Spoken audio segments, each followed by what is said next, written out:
Former military veteran, entrepreneur, college professor, father of four, and your broadcasting host, Dr. Aaron Bryant. Okay, hello everyone. Welcome to this edition of Dr. Bryant Speaks. Our show, of course, is for all those military veterans and families out there in the world. My name is Dr. Bryant. I'm a veteran. I was with the U.S. Army Airborne Rangers. I'm also a university professor and an entrepreneur. But more importantly, I am your host. Now, if you're new listening to this broadcast, I want to say welcome and thank you for tuning in. I started this because being a veteran is not so easy. And I figured, you know what? What could I do to help and pay it forward? And that's what ended up becoming this show. And the show has done so well that I now have a plethora of guests who are excited to be a part and to also share their expertise and knowledge with you. Now, remember, we have a website and we had all sorts of social media opportunities for you to communicate. In fact, just recently, we've actually created a new show called Common Q&A. And that's where we tackle specific questions and the most popular questions that are going to be presented to you. So stay tuned for that. But let's talk about what's happening today, because I have somebody pretty amazing that's joining the show, and I am very excited to have her be here. So guests, I want you to meet Mrs. Sheryl Shaffer. Ms. Shaffer, please say hello to our guests. Hi, nice to meet you. So I'm not going to take her thunder too much because obviously she has a world of information to share with us. But I will say that she is not only a veteran, and we're going to get into that too, but she's also a producer of VHV TV. Now, again, I'm going to let her talk more about it, but it is a community educational TV show that provides some really good information. And you might kind of think it's a little similar to this show, so which makes it even better. But more importantly, she's been doing this a lot longer than I have and in a wealth of information. So anyway, you know what, Ms. Shaffer, let's go ahead and shift it to you. And I want you to tell everybody who you are and give us a little bit about your background. Okay, well, my name is Sheryl Shaffer, and like he said, I am a veteran. I'm a Vietnam era veteran. I was in the Women's Army Corps from 1968 to 1971. When I was in the Army, I was trained as personnel specialist. So when I got out of college When I got out of the Army in 1971, I got an early out to attend college on the GI Bill. So I went to college on the GI Bill. And it was a great experience. And while I was going to college on the GI Bill, I needed to look for a job because just the GI Bill wasn't enough to pay for living expenses. So when I got out of the Army, I went to the local Employment Development Department Job Service office, which at the time was in South San Francisco. And I went in there and they interviewed me and they basically said to me, how would you like to work for us? And so long story short, they offered me a job of working for the Employment Development Department. And the first half of my career was processing unemployment insurance. It certainly isn't like it is today because it's all computerized. But back in the day when I first started working for the department, everything was done manually. So we didn't have computers in place. So when they would bring in the unemployment insurance claims, they would come in the large mail trays. And about a dozen of us would spend days processing unemployment insurance manually.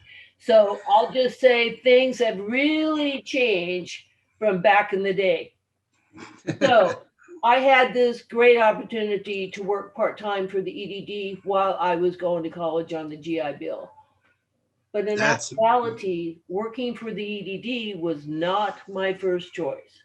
What I really wanted to do was to work in entertainment.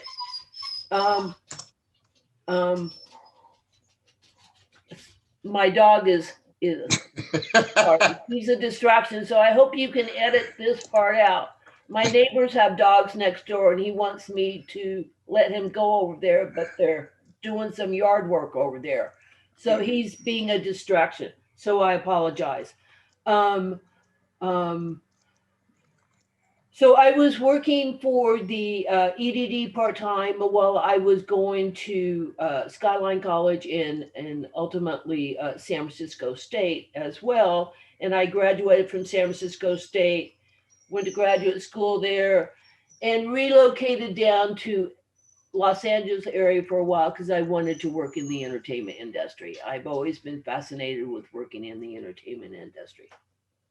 Okay, now I have a couple of questions that I have to ask based on what you just said. First of all, I know the military has changed their GI Bill amount. So I'm curious, and I don't mean to date you, I apologize, but I'm curious to know how much was the GI Bill when you actually was in the military and got out? Do you remember? It was quite a while ago. And I'm going to say now, when I got out of the military, I was an E5, and I think I was maybe making $500 a month. And I want to say, I think maybe my GI Bill was about $250 a month. Okay. Do you remember how much it was bulk? We sign, we go in. I had initially, I had a 36-month GI Bill. I did 3 years of active duty. But in my case, I had something very unique happen to me. And when I relocated to Southern California, I had like a month of eligibility left. Okay. And then I found out if I enrolled in college that they would pay for the rest of the semester. So I ended up enrolling at Cal State Northridge in Southern California because I had GI Bill money that I wanted to use up. And when I was at Cal State Northridge, I was working on a second BA degree, this one in radio, TV, and film, because I really wanted to learn how to put either a film together or some kind of TV series together. I don't know why I always had that interest, but I've always kind of had it. So while I was going to, it gets even wilder. While I was attending Cal State Northridge, I got selected for a once in a lifetime opportunity. And I was selected as an intern on the second season of Hill Street Blues, which was produced by Mary Tyler Moore Productions at CBS Studio City in Southern California. Well, that experience being basically what I was at the time, this was in 1982, I was a gopher on the lot.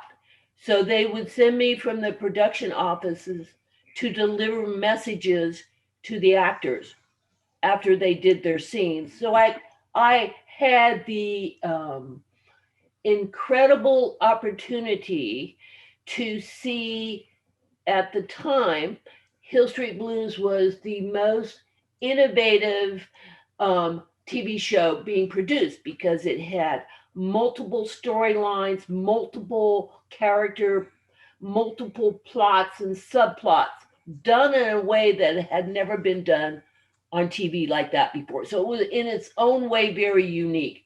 No, absolutely. So when I was offered the opportunity to be in, I actually went in for a job interview was what happened. I went in for a job interview. I had pretty good administrative skills, but I didn't know how to take shorthand.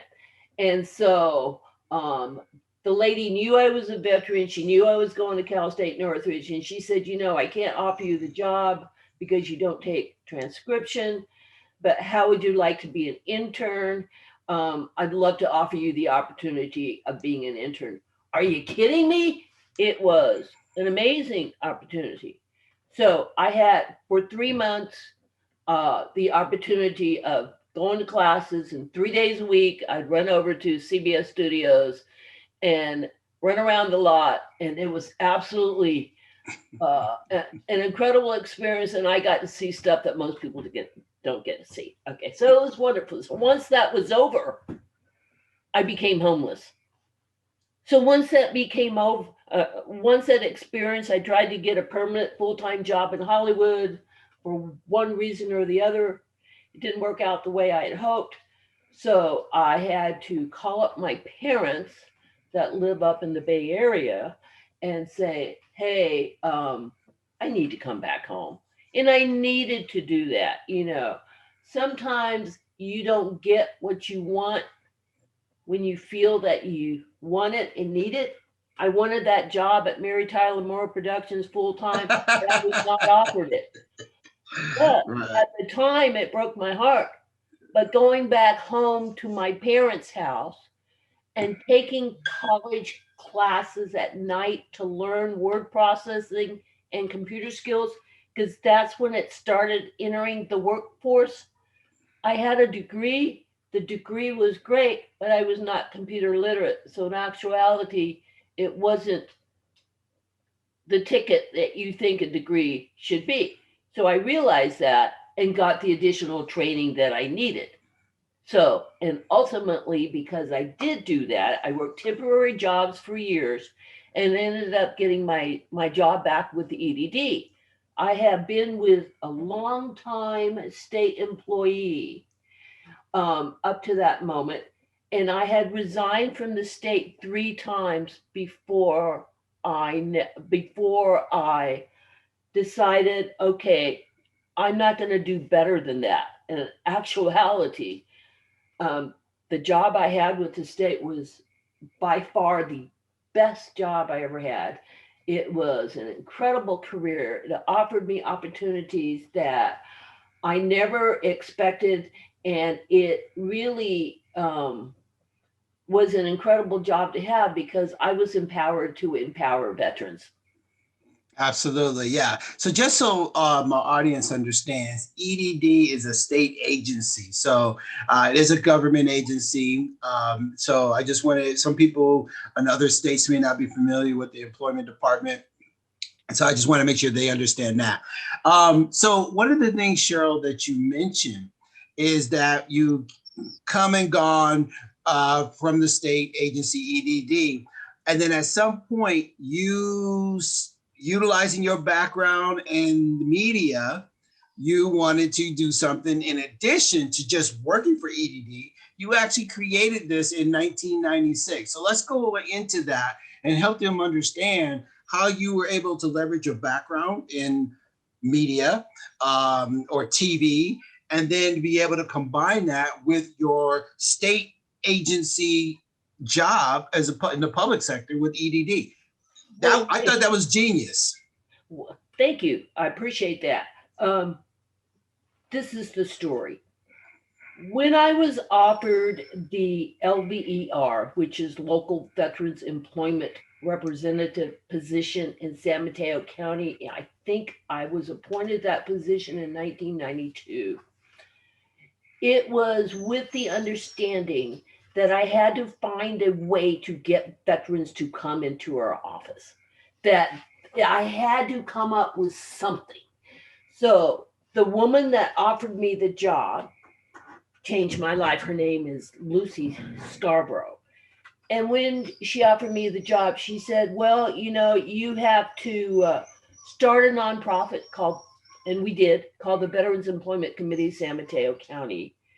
And what I did was, the day I got the appointment, the next day I went through the phone book, I found all the addresses, and I called up all the VFWs, American Legions, all these kind of groups that had a physical building.